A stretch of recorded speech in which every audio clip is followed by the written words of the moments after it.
आत्ता राज्यामध्ये जे प्रकरण गाजतंय, हं. खरात प्रकरण, हो. त्या प्रकरणामध्ये राज्याच्या महिला आयोगाच्या अध्यक्ष असलेल्या रुपालीताई चाकणकर यांच्याबद्दल खूप टीका झाली, त्यांना राजीनामा द्यावा लागला. पण जेव्हा तुम्ही घटनात्मक पदावरती, संवैधानिक पदावरती असता, तेव्हा तुमची वैयक्तिक श्रद्धा आणि त्याच्या पलीकडे सामाजिक तुमची प्रतिमा ह्याचा मेळ कसा साधायला हवा आणि त्यात चुकल्या का? नाही बघा कसं आहे, की प्रत्येकाची कुठे ना कुठे श्रद्धा असते. हं. जसं मी तुम्हाला म्हटलं, की माझ्यासाठी श्री स्वामी समर्थ महाराज हे माझं निस्सीम आमचे गुरु आहेत. हं. आणि आम्ही त्यांची सेवा करतो. त्यांची पूजापाठ काय असेल ते आम्ही करतो. हा माझा वैयक्तिक विश्वास आहे. पण जेव्हा मी एका संविधानिक पदावरती जाते, त्यावेळेला मला याचा समतोल कुठेतरी घालून घेतला पाहिजे. आता ज्या गोष्टी पुढे आल्या त्या धक्कादायक आहेत. ॲक्च्युली रुपाली तर माझ्याबरोबर ती काम करत होती. जेव्हा मी महाराष्ट्राची अध्यक्ष होती, तेव्हा ती पुणे शहराची अध्यक्ष होती. आणि त्याच्यानंतर जेव्हा मी इकडे आली, भारतीय जनता पार्टीमध्ये आली, तेव्हा ती प्रदेश अध्यक्ष झाली. आणि मला वाटतं त्याच्यानंतर काही दिवसांनी ती महिला आयोगावर आली. मी महिला आयोगावर पण काम केलेलं आहे. त्यामुळे हा जो काही सगळा प्रकार जो समोर आला आहे, तो आता इतका म्हणजे आपल्याला काय आपण त्याला म्हणू, की ती स्वतःची श्रद्धा आणि ते संविधानिक पद हे कुठेतरी मिक्स झालं, असं मला त्या ठिकाणी बोलावं लागेल. आता तिने त्याच्यामधून काय होतंय काय नाही तो आता SITच्या हो. याचा भाग आहे. पण मी तिची एक स्टेटमेंट जी ऐकली त्याच्यामध्ये तिचं असं म्हणणं आहे, की ते तिच्या घराचेच गुरु होते, तिच्या घरातल्या सगळ्यांचे, मग तिच्या परिवाराचे. आणि म्हणून मग ती तिकडे जात होती किंवा काय असं तिने तिच्या त्या स्टेटमेंटमध्ये बोललेलं मी ऐकलेलं आहे. परंतु आपण संविधानिक पदावरती असताना, आपल्याला सगळं आपलं कामाचं स्वरूप माहिती असताना, अशा पद्धतीने आपण कुठल्या बाबाचे पूजा करतो किंवा काय करतो किंवा आणखीन ज्या ज्या काही गोष्टी समोर येत आहेत, हे लोकांना अपेक्षित नाही आहे. सार्वजनिकरित्या ते एक्सेप्ट होण्यासारखं नाही आहे. तुमची श्रद्धा तुमच्या घरामध्ये नक्की असावी. पण ज्या वेळेला ती पब्लिकमध्ये येतं, पब्लिक डोमेनमध्ये ज्या वेळेला येतं, त्यावेळेला तुम्हाला प्रश्न विचारले जातात. कारण का विचारले जातात? कारण तुम्ही त्या खुर्चीवर आहात. तुम्ही जर त्या खुर्चीवर नसतात तर तुम्हाला कोणी विचारलं नसतं. पण तुम्ही त्या फार महत्त्वाच्या खुर्चीवर आहात, म्हणून लोकांनी त्या ठिकाणी प्रश्न विचारले. आता इन्क्वायरी वगैरे चालली आहे, त्यामुळे येणाऱ्या दिवसामध्ये काय खरं आहे आणि काय खोटं आहे हे सगळं समोर येणार आहे. मला वाटतं तोपर्यंत आपल्याला थांबायला पाहिजे. पण तुम्ही फार आक्रमक झाला नाही त्या मुद्द्याबद्दल, की नाही, पक्ष कसं आहे बघा, सरकारमध्ये असल्यामुळे नाही की नाही नाही नाही नाही. राजकीय आक्रमक मर्यादा? मला रुपाली चाकणकर ही काय टार्गेट नाही आहे माझी. नाही, टार्गेट म्हणून नाहीये. म्हणजे तिच्यावरती बोलणं किंवा ती असं, तिने राजीनामा दिला. तिच्या पार्टीने तिचा राजीनामा घेतला, तिच्या दोन्ही पदांचा तिचा राजीनामा घेतला. आता तिच्यावरती बोलून तिने काय केलंय आणि तिने काय नाही केलंय हे करायला मी, माझ्यापेक्षा पोलीस यंत्रणा आहे ना. आणि सगळ्यात महत्त्वाचा या प्रकरणामधला भाग आहे की हे रुपाली चाकणकर वगैरे सगळे नंतर, ह्याच्यावरती ज्या वेळेला राज्याच्या मुख्यमंत्र्यांना याची जरा कुणकुण लागली, त्यांनी मागच्या 2-3 महिन्यांपासून त्याच्यावरती काम करायला सुरुवात केली होती. म्हणजे हे आधीच कुणकुण लागली. अर्थात. नाहीतर तुम्हाला काय वाटतं, इतके दिवस हा जो आता जेलमध्ये आहे तो कसा काय येईल? एखादी घटना झाली आणि त्या चोराला पकडणं किंवा त्या आरोपीला पकडणं सोपं आहे, पण त्याला एव्हिडन्स गोळा करून त्याला शेवटापर्यंत नेणं, याच्यासाठी तर पुरावे लागतात. याच्यासाठी विक्टिम्स पुढे आल्या, कशा पद्धतीने आता तुम्ही बघताय काय काय होतंय. तर याची पाळंमुळं खणायचं काम ज्या वेळेला देवेंद्रजींना हे कळलं, अख्खी टीम कामाला लागली होती, ज्याचा आपल्याला कुणालाच मागमूस नव्हता. हो, तुम्हाला नव्हता? कुणालाच नव्हता. ओके. आणि ज्या वेळेला कळलं, ज्या वेळेला कारवाई सुरू झाली, त्यामुळे मला असं वाटतंय की ही जी काही अंधश्रद्धा, आता ते या खरात प्रकरणानंतर बरीच प्रकरणं पुढे आली, आपण पाहतोय. या खरातला सुद्धा मी सांगते, म्हणजे बऱ्याच ठिकाणी असं नाही, नाही तुम्ही असं केलं मग याचं काय होणार, कोणाला सोडणार नाही देवेंद्रजी.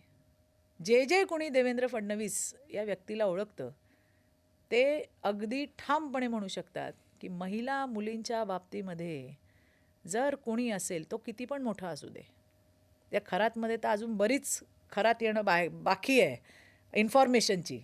ती जेव्हा येतील, सातपुतेताई मांडतील आपल्यासमोर, तेव्हा आपल्याला खऱ्या अर्थाने कळेल की याच्यामध्ये नक्की काय काय झाले. कोणाला सोडणार नाही. त्याच्यामागे बघा, IT लागली, पोलीस लागले, SIT लागली, सगळे लागलेत.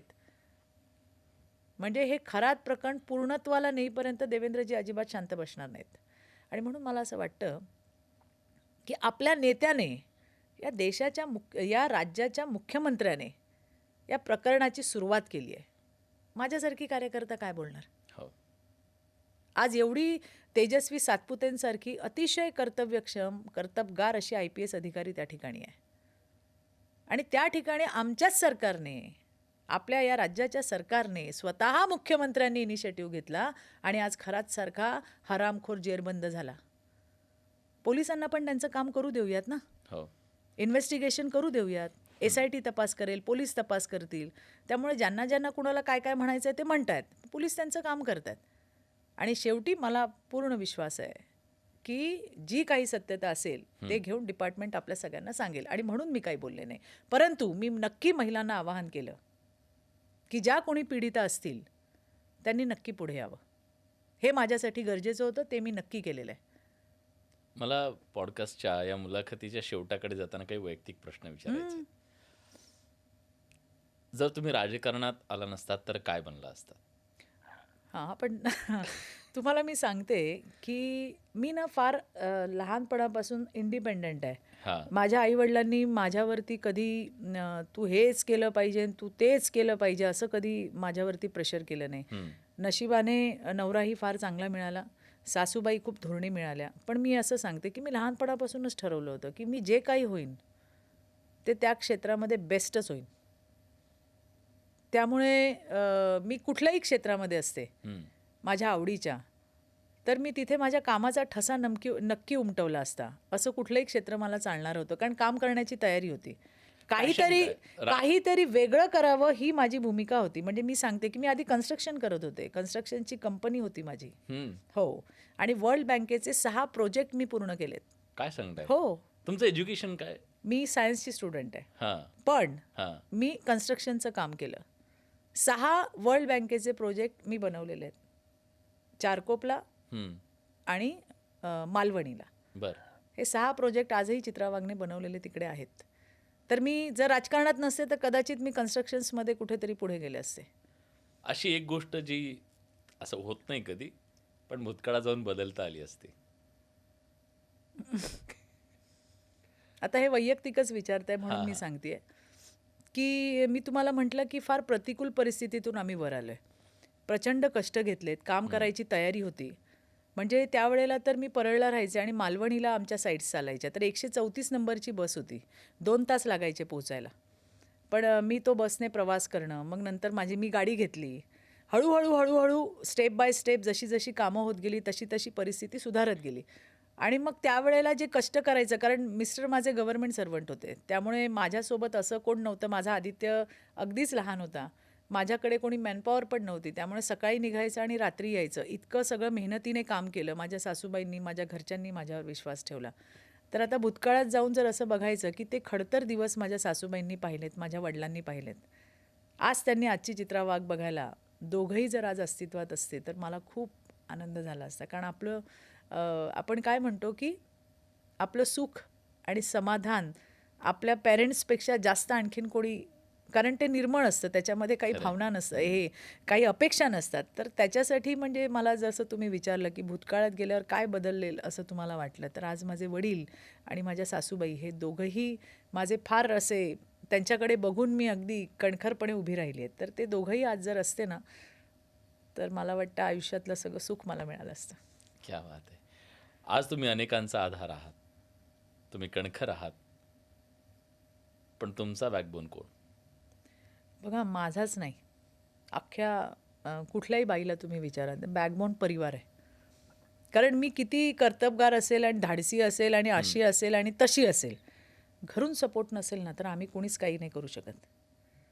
आणि त्यामुळे घरचे जे आमचे आहेत, कारण हे जे तुम्हाला सगळं दिसतंय हे ऑनस्क्रीन दिसतंय की छान आणि जे तुम्ही आम्हाला दाखवता नेहमी, पण त्याच्या मागची जी भूमिका आहे तारेवरची कसरत ती अर्थात आमच्या नवऱ्याची आहे. आम्ही त्यांना वेळ नाही देऊ शकत, फॅमिलीला वेळ देऊ शकत नाही. बरेच असे प्रसंग असतात की त्यांना असं वाटतं की हिनी घरी असायला पाहिजे पण आम्ही घरी नसतो.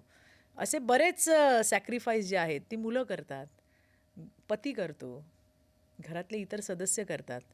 त्यामुळे मीच नाही, कुठल्या पण राजकारणातल्या समाजकारणातल्या स्त्रीला म्हणाल तुझा बॅकबोन कोण, तर तुम्हाला 99% उत्तर आमचा परिवार.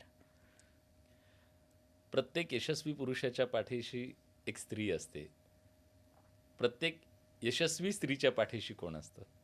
तिचा नेता असतो, तिचा मेंटॉर असतो, मग तो पुरुष असेल किंवा ती महिला असेल.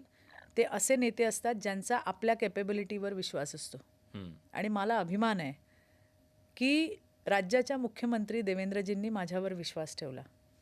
पवार साहेबांनी ठेवला होता एक पवार काळ. साहेबांनी माझ्यावर विश्वास ठेवला. माझ्यावरती मुख्यमंत्री देवेंद्रजींनी विश्वास ठेवला आणि त्यांनी आम्हाला संधी दिली. संधी दिल्यानंतर त्याचं सोनं करणं आमच्या हातामध्ये आहे बरोबर. आणि त्या संधीचं सोनं आम्ही केलं. म्हणून मला असं वाटतं की महिलांच्या शक्तीवरती विश्वास ठेवणारे नेते आहेत आणि म्हणून मला असं पुरुष वाटतं पुरुष आहे. पुरुष आहेत. म्हणजे मला खूप आनंद आहे की आज देवेंद्रजी मुख्यमंत्री झाले, त्यावेळेला सुजाता सौनिक यांना संधी दिली. हम्म, आता तुम्ही बघाल आपल्या शोमिता विश्वास फॉरेस्टला आहेत, आयुक्त झाले आता. आयुक्त आहेत. मुंबईच्या अश्विनी भिडे 160 वर्षाची मुंबई महानगरपालिकेचा इतिहास, पहिली आयुक्त अश्विनी भिडे त्या ठिकाणी दिली. रश्मी शुक्लांसारख्या DGP झाल्या. ही मातृशक्तीवरती, महिला शक्तीवर दाखवलेला विश्वासच आहे ना. हो. तुम्ही आता बघा, मला आठवतंय मुंबई महानगरपालिकेवर ज्यावेळेला आयुक्त द्यायचे होते तेव्हा खूप IAS अधिकाऱ्यांची नावं येत होती. हे या बॅचचे आहेत, ते त्या बॅचचे आहेत, त्यांनी इथं काम केलंय, त्यांनी तिथं काम केलंय. पण तुम्हाला खरं सांगू का, इथून असं कुठेतरी वाटत होतं की देवेंद्रजींना कुठल्या तरी ताईला संधी देतील. हा. आणि अशा जबरदस्त अशा आपल्या ज्यांना मॅट्रो वुमन आपण म्हणू, हम्म, आता त्याच्यामध्ये पण याच्यामध्ये मला विरोध नाही म्हणायचा आहे, पण मी सांगते की एका वेळेला अश्विनीताईंना बाजूला करण्यात आलं होतं हम्म, आणि त्याच अश्विनीताईंना आमच्या देवेंद्रजींनी पुढे आणलं. मेट्रोचं काम तर त्यांनी उत्तम केलंच केलं, पण मुंबई महानगरपालिका सुद्धा चांगल्या पद्धतीने चालवतील असे पुरुष नेते हे आमच्या पाठीशी आहेत, ज्यांचा आमच्या शक्तीवरती विश्वास आहे. मोदीजी, ज्यांचा आमच्या शक्तीवरती विश्वास आहे आणि म्हणून 33% आरक्षण त्या ठिकाणी मिळतंय. पण ताई, राजकारणामध्ये असं म्हटलं जातं की कधीच कुणी कुणाचा कायमचा शत्रू किंवा कायमचा मित्र नसतो. पण राजकारणात असे कोण मित्र आहेत जे तुम्हाला वाटतं की नाही, नाही, हे खरे मित्र आहे? तुम्हाला मी सांगते की आता आम्ही सगळे एका पक्षात होतो, आता हां. वेगळ्या वेगळ्या. आता सचिन भाऊ आहेत, सचिन भाऊ आणि मी, आम्ही किती वर्ष एकत्र काम केलंय. पण त्याच्यानंतर आज पक्ष बदलला तरी हो, ती नाही, आमचे तुमचे संबंध फार संबंध चांगले आहेत. कायम आहेत. अतिशय चांगले संबंध आहेत. हम्म, म्हणजे अतिशय चांगले संबंध आहेत. आणि असे कित्येक मला नेते सांगता येतील की आता ते आमच्या सोबत नाही आहेत, ते वेगळ्या पक्षामध्ये आहेत, पण आम्ही एकत्र काम केलं, आम्ही एकमेकांना फार चांगल्या ओळखतो. आता किशोरीताई पेडणेकर आहेत, म्हणजे त्या आधीपासूनच विरोधी पक्षामध्ये होत्या, पण मला आधीपासून त्या आवडायच्या. आज मी, म्हणजे मला आठवतं की मला जसे 28 वर्ष झाले तसं ताईंनाही झाले असतील, पण ती त्यांची भूमिका, त्यांची ती कार्यपद्धती, त्यांचं ते चळवळ, त्यांचं बोलणं, त्यांचं, तर आम्ही एकमेकींना आधीपासून पाहतोय. हम्म, त्यामुळे त्यांचंही असं आपण म्हणतो ना की आपण एक मैत्री म्हणतो, एक आदर म्हणतो. ठीक आहे, त्यांच्या ज्या वेळेला असा एखादा मुद्दा येतो त्यावेळेला त्या त्यांच्या पक्षाची भूमिका मांडतात, मी माझ्या पक्षाची भूमिका मांडते. त्यांनी माझ्यावर टीका केली आहे का? 100% केली आहे. मी त्यांच्यावर केली आहे का? 100% केली आहे. हम्म, पण ते काय आम्ही असे वैयक्तिक कोणाचे हेवेदावे नाही काढलेत. हो. त्यांनी त्यांची भूमिका मांडली, मी माझी भूमिका मांडली. पण आज पण कुठेही भेटलो तरी एकदम म्हणजे असं की आम्ही किती जुन्या मैत्रिणी आहोत.